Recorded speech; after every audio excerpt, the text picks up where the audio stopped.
అండి ఆ గురుగులను పెరికేస్తానంటే దేవుడు ఎందుకు వద్దన్నాడు?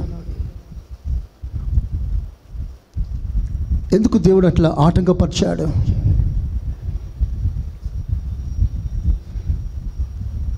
సరే, ఆ మంచి చెడు తెలియనిచ్చే వృక్షం ఎందుకంత లూజ్ ఇడ్స్ పెట్టాడు దేవుడు? స్ట్రిక్ట్గా లేడండి దేవుడు. స్తోత్రం. దేవుడు స్ట్రిక్ట్గా లేడు, స్ట్రిక్ట్గా పెట్టలేదు వాళ్ళని. స్ట్రిక్ట్గా పెట్టి ఉంటే ఆ చెట్టు దొరికిపోయే వాళ్ళు కాదు. సరే, గురుగులు పెరిగిన తర్వాత పెరికేస్తే బాగుండే కదా, వద్దంటాడు. యేసయ్య స్ట్రిక్ట్గా లేడు. దేవుడు నాకు నడిపించిన కొలది ఆయన స్వభావాన్ని అనుకరించే ముందుకు సాగుటకు నాకు కృప కావాలి. ఆమేన్. ఎంతమంది ఎన్ని రకాలుగా మాట్లాడుకున్న సంబంధం లేదు. కొన్నిసార్లు చాలా విచిత్రంగా ఉంటుంది. మాట మాత్రం సెలవిచ్చి పోవద్దంటే అయిపోతుందా? ఎందుకు స్ట్రిక్ట్గా లేడు దేవుడు? ఇంకో కారణం చెప్పనా? స్ట్రిక్ట్గా పెట్టిన ఒక కాలం ఉంది.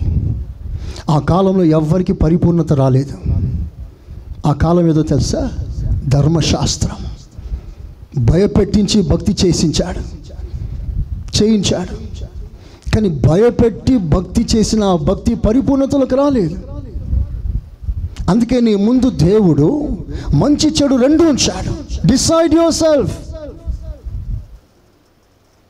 మనకు మనమే సరైన తీర్మానం చేసుకొని కావాల్సింది కోరుకొని పదంలో, మంచి పదంలో నడవగలిగిన కృప మనం పొందుకోవాలి. అలాంటి వారి కొరకే దేవుని రాజ్యం ఎదురు చూస్తుంది. చేతులెత్తి స్తోత్రం చెప్పండి గట్టిగా. గురుగులు పెరగనివ్వండి. Let them grow. వారి వల్ల అనేకులు అభ్యంతర పడనివ్వండి. గట్టి గింజేదో పొట్టేదో తెలిసిపోతుంది. గాలి రానివ్వండి, చెత్త లేసిపోతుంది. అందుకే నేను సాధారణంగా ఎవరిని పొమ్మనను బయటికి.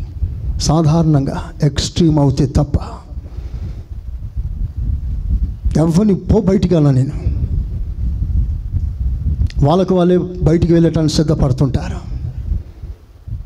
నా నోట దేవుడు సాధారణంగా ఆ మాట నేను పలకను.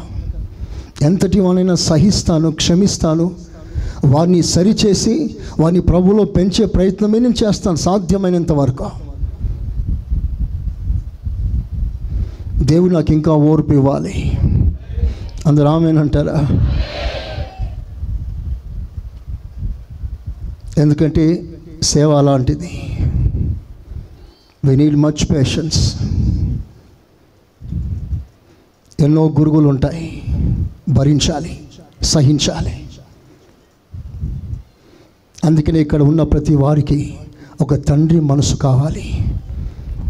నాకు తండ్రి మనసు లేకపోతే పో అంటాను. నా కొడుకు నేను పొమ్మనగలనా? వాడెంత చెడ్డోడైనంత మాత్రం అని సరిచేసే ప్రయత్నమే చేస్తాను. అది తండ్రి మనసు.